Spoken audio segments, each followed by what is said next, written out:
개념 공부를 잘했다, 잘 못했다의 기준이 있습니까?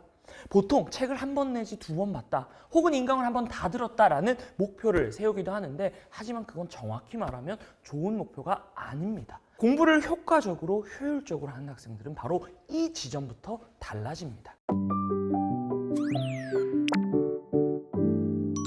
오늘은 좀 중요한 또 공부의 본질에 대한 얘기를 한번 나눠보려고 하는데요.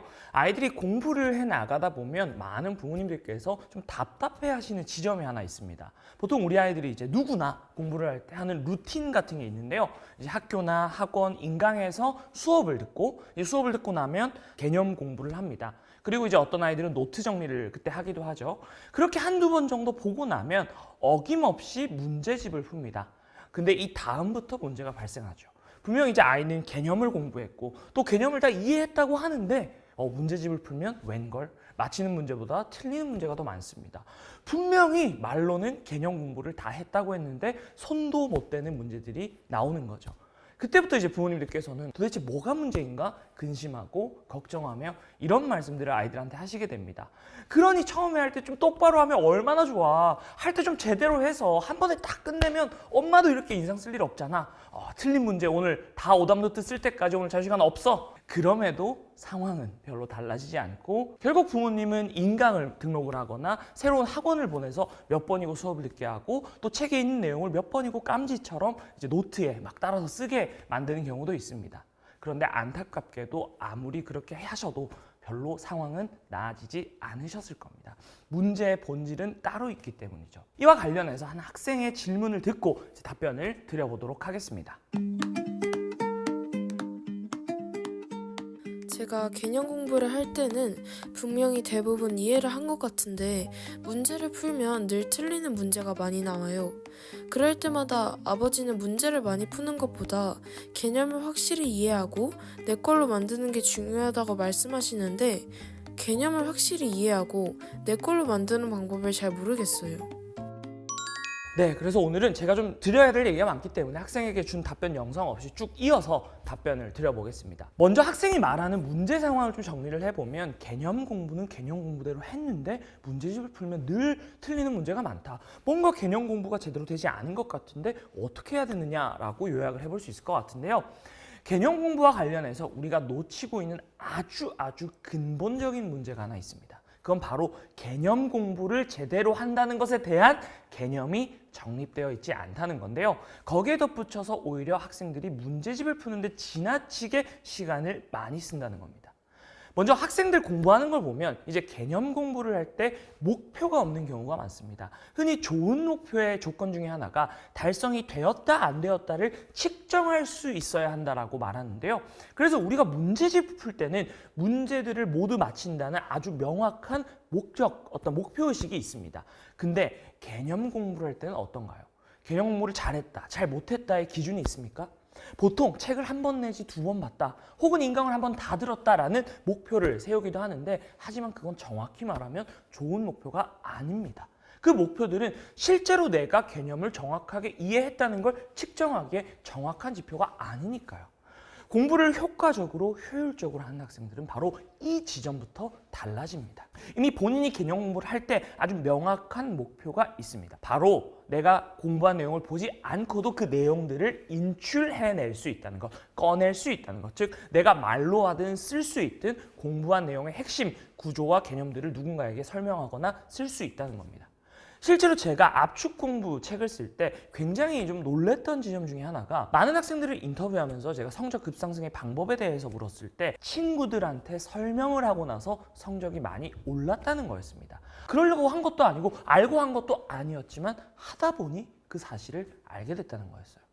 또 제가 공부 마스터 플랜이라는 책 쓸 때도 공부를 잘했던 대부분의 학생들의 공부에는 반드시 인출이라는 과정이 있었습니다. 예를 들어 고등학교 내내 내신이 평균 1등급이었던 학생은 매일 아침에 아빠 차를 타고 등교를 하면서 아빠한테 전날 공부한 개념을 설명했다고 이야기했고요. 또 어떤 학생들은 50분 수업을 듣고 나면 반드시 쉬는 시간 5분 동안, 아니면 그날 점심시간에 줄을 서서 수업 들었던 거를 이제 지그시 눈을 감고 머릿속으로 떠올려 보면서 기억을 더듬고 꺼내보는 연습을 했다고 말했습니다. 그렇게 설명을 하다가 혹은 머릿속으로 떠올리다가 기억이 나지 않으면 그 부분은 뭐인 거예요? 바로 내가 정확히 이해를 못했거나 기억을 못하는 부분이고 그 부분만 다시 메모를 해뒀다가 공부를 했다는 겁니다. 제가 학생들에게 늘 강조하는 게 있는데 그게 바로 시험 기간이 되면 학생들은 굉장히 관성적으로 문제집을 푸는 경향이 좀 있습니다.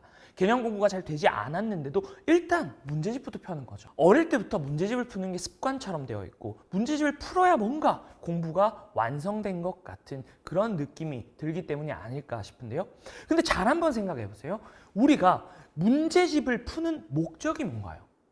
문제집은 근본적으로 맞히기 위해서 푸는 건가요? 틀리기 위해서 푸는 건가요? 문제집은 틀리기 위해서 푸는 겁니다. 물론 시험 문제 유형도 대비하고 문제풀이에 익숙해지기 위해 푸는 것도 있지만 그것도 어차피 개념 공부가 안 돼 있으면 아무런 의미가 없습니다. 앞에서 인출이라고 말했던 것, 누군가에게 설명을 하고 내가 안 보고 내용을 써보는 거 있잖아요. 이게 다소 어렵고 익숙지 않으니까 우리는 문제를 풀면서 우리가 내가 한 공부에 어디가 구멍이 나 있는지를 찾으려고 문제를 푸는 겁니다. 시험 문제를 틀리는 이유가 바로 이 구멍 때문이니까 이 구멍이 어디 나 있는지를 찾으려고 문제집을 푸는 거죠. 그래서 내가 문제를 풀다가 틀렸다면 그 부분을 내가 제대로 이해를 못하고 있거나 기억을 못하고 있는 거고 그걸 다시 공부하면 우리는 공부의 구멍을 채울 수 있게 되는 겁니다. 근데 문제는 애초에 개념 공부가 제대로 안 되어 있고 이해와 암기가 충분히 안 되어 있어서 구멍이 너무 많이 나 있는데 그 상태에서 문제집을 푸는 게 의미가 있을까요? 구멍이 너무 많아서 문제를 풀어도 내가 이렇게 구멍이 많이 나 있다는 사실을 알 뿐입니다. 그래서 제가 오늘 서두에서 얘기한 개념을 공부한 것 같아도 문제집만 풀면 틀리는 이유가 바로 이것 때문인 겁니다. 그때는 문제집 풀 때 풀 게 아니라 제대로 이해를 하고 제대로 기억을 하는 게 훨씬 더 높은 우선순위에 있는 겁니다. 그리고 제대로 이해를 하고 제대로 기억을 한다는 것의 가장 확실한 지표는 바로 내용을 보지 않고 누군가에게 설명을 하고 꺼내어 쓸 수 있다는 거죠. 그럼 이제 설명을 하기 위해서는 내 머릿속에 있는 것들을 잘 정리해서 그걸 잘 꺼내는 게 포인트일 것 같은데 그 방법이 있나요? 혹시 여러분들이 이제 집에 있는 모든 물건 다 기억을 할 수 있을까요? 만약에 이제 기억이 날 것 같다고 생각하신 분들은 이제 의식적으로든 무의식적으로든 바로 이 어떤 머릿속에 설계도를 떠올리셨을 텐데요. 이제 한마디로 우리 집에 방이 몇 개가 있고 그 큰 방은 어디에 있고 작은 방은 어디에 있고 화장실은 어디에 있고 그럼 이제 그 큰 방 안에 가장 큰 가구는 뭐가 있고 또 예를 들면 그 가장 큰 가구가 침대다. 그럼 침대 옆에는 뭐가 있고 침대 앞에는 뭐가 있고 그러니까 이렇게 아주 큰 거에서부터 쪼개고 들어가서 생각을 해보면 사실 집에 있는 물건들 어떤 게 있는지 우리가 생각보다 잘 떠올릴 수가 있어요. 이게 우리가 이제 구조화 그리고 맥락화라고 부르는데 이제 우리가 기억해야 할 어떤 지식이나 정보를 구조화해서 체계화하고 분류하는 거 그리고 이제 맥락화라는 거는 이 지식과 정보 사이에서 계속해서 연결고리들을 만드는 거예요. 그 연결고리를 따라서 가는 거고 우리가 이제 이거를 제일 잘 활용하는 원리가 마인드맵이거든요. 근데 중요한 거는 우리가 보는 모든 책들에 그런 설계도가 있어요. 그 설계도가 뭐냐면 이제 바로 목차입니다. 그래서 이제 오랫동안 공부법 책들을 보면 일관되게 목차가 중요하다. 이런 얘기를 되게 많이 하는데 목차가 일종의 지도인 거죠. 그래서 그 지도를 따라서 지금 내가 어디에 와 있고 이 지금 내가 가고 있는 길 앞뒤 옆에 어떤 지식과 정보들이 있는지를 계속해서 맥락을 만들고 구조를 다듬어가면서 기억을 하는 거죠. 그래서 실제로 공부를 잘했던 학생들은 집어 넣을 때도 이제 예를 들면 노트 정리할 때 그대로 베껴 쓰는 게 아니라 자기만의 구조화를 합니다. 노트 정리가 책을 그대로 베껴 쓰는 건 아무런 의미가 없거든요. 그거를 내 나름대로 구조화를 하고 재구성을 하고 그걸 토대로 다시 꺼낼 때도 그걸 가지고 꺼내는 거죠. 그래서 만약에 꺼내는 연습이 처음부터 예를 들면 내가 아무것도 안 보고 하기가 되게 어렵거든요. 그러면 그때마다 항상 목차를 좀 옆에 놓고 공부를 하고 집어넣을 때도 꺼낼 때도 목차를 중심으로 넣고 꺼내기 작업을 하면은 이제 이 꺼내는 것이 훨씬 더 체계화되고 단단한 어떤 이해와 기억이 될 수 있는 거죠. 그래서 실제로 우리가 그 목차를 아까 그 방에 우리 집에 비유를 해보자면 뭐 그 방이 임진왜란이라고 했을 때 그러면 가장 첫 번째로 나오는 가구는 예를 들면 임진왜란이 일어난 배경이라는 게 있을 거고요. 2단원에는 임진왜란이 그래서 어떻게 진행됐는데 어떤 발발 과정이 있을 거고 예를 들면 3단원은 그래서 그게 다 끝나고 나서 임진왜란이 조선에 미친 영향 이렇게 이제 보통 근데 실제로 이 패턴은 반복이 됩니다. 중요한 거는 이런 흐름을 목차를 중심으로 이해를 하고 기억을 해 나간다면 훨씬 더 공부가 효율적으로 바뀔 수 있는 거죠. 근데 시험이라는 건 범위가 엄청 넓잖아요.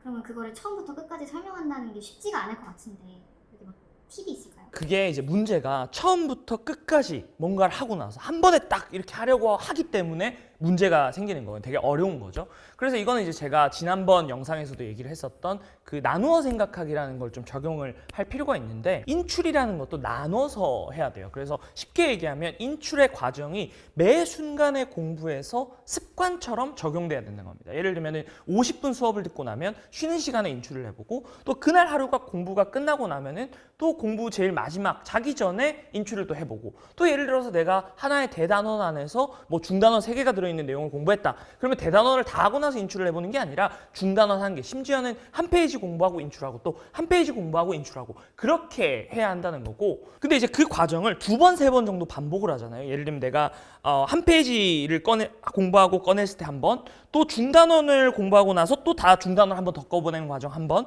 공부가 끝나갈 때 이 대단원을 꺼내는 과정 한 번, 이렇게 해서 누적해서 그 덩어리를 좀 크게 조금씩 키워가면서 꺼내기를 한 2-3번 정도 하면 시험장에 갈 때 나는 이제 그 내용을 거의 대부분 이해하고 완벽하게 숙지를 해서 갈 수 있게 되죠. 수학은 개념을 알아도 그걸 문제에 적용하기가 좀 힘든데 이럴 땐 어떻게 해야 될까요? 굉장히 예리한 질문이네요. 그러니까 수학이라는 과목은 개념과 문제풀이, 그리고 특히 그 중에서도 좀 어려운 문제를 풀어낼 수 있다는 것 사이에는 이제 꽤 이 스펙트럼이 넓죠. 본질적인 원리는 동일한 겁니다. 예를 들면 제가 이제 수학 공부를 열심히 했음에도, 개념 공부를 어느 정도 했음에도 늘 문제를 풀려고 하면 어려웠단 말이죠. 근데 그 본질적인 이유가 뭐였냐면, 결국은 내가 새로운 문제의 유형을 풀고 나서 그 문제를 내가 풀었든 못 풀었든 내가 시험장에 가서 그 풀어내는 과정, 방법을 기억하지 못한다는 것, 이해하지 못한다는 것이 가장 큰 문제였던 겁니다. 즉 뭐냐면, 수학에서 예를 들면은 뭐 집합은 뭐 명제는 뭐 이런 개념들이 있잖아요. 하지만 사실은 우리가 어려운 문제를 풀 때 필요한 문제풀이의 키들이 있어요. 그 문제풀이의 키들 또한 사실은 우리가 마치 공부를 할 때 개념이라고 부르는 것처럼 이해를 하고 기억을 해야 돼요.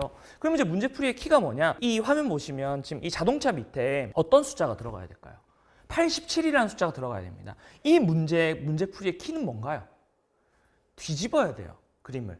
절대로 이 그림을 뒤집지 못하면 이 문제는 풀 수가 없습니다. 근데 대부분의 중난이도 이상의 문제들에는 이런 문제풀이의 키라고 부를 수 있는 게 있어요. 중요한 거는 학생들이 실제로 학원에서 수업을 듣거나 뭐 인강을 들을 때 그 문제풀이의 키들을 열심히 배워요. 그 문제풀이의 키라는 게 무한한 게 아니거든요. 결국은 하나의 개념을 둘러싼 그걸 가지고 출제할 수 있는 문제풀이의 키라는 건 제한되어 있는데, 그럼 우리는 그거를 이해하고 기억을 해야 되는데 그걸 결론적으로 제대로 이해하고 기억하지 못한다는 게 문제의 본질인 거죠. 그래서 그 문제를 풀어냈느냐 못 풀어냈느냐, 뭐 해설지를 봤냐 안 봤냐가 중요한 본질이 아니라 내가 문제풀이의 과정을 이해하고 나서 행동이 중요한 거예요. 비슷한 유형의 문제를 봤을 때 그거를 꺼내서 쓸 수 있는 나의 무기로 만들었느냐. 그래서 실제로 제가 공부 마스터 플랜이라는 책 쓸 때 그 수학 문제집 공부하는 방식에 있어서 많은 학생들이 했던 얘기가 뭐냐면, 하나의 문제집 그거를 5번, 10번 넘게 풀었다는 경우가 되게 많았어요. 그 얘기가 뭐였냐면, 처음에 풀 때 예를 들면 100개 중에 내가 못 푸는 게 한 30개 있었어요.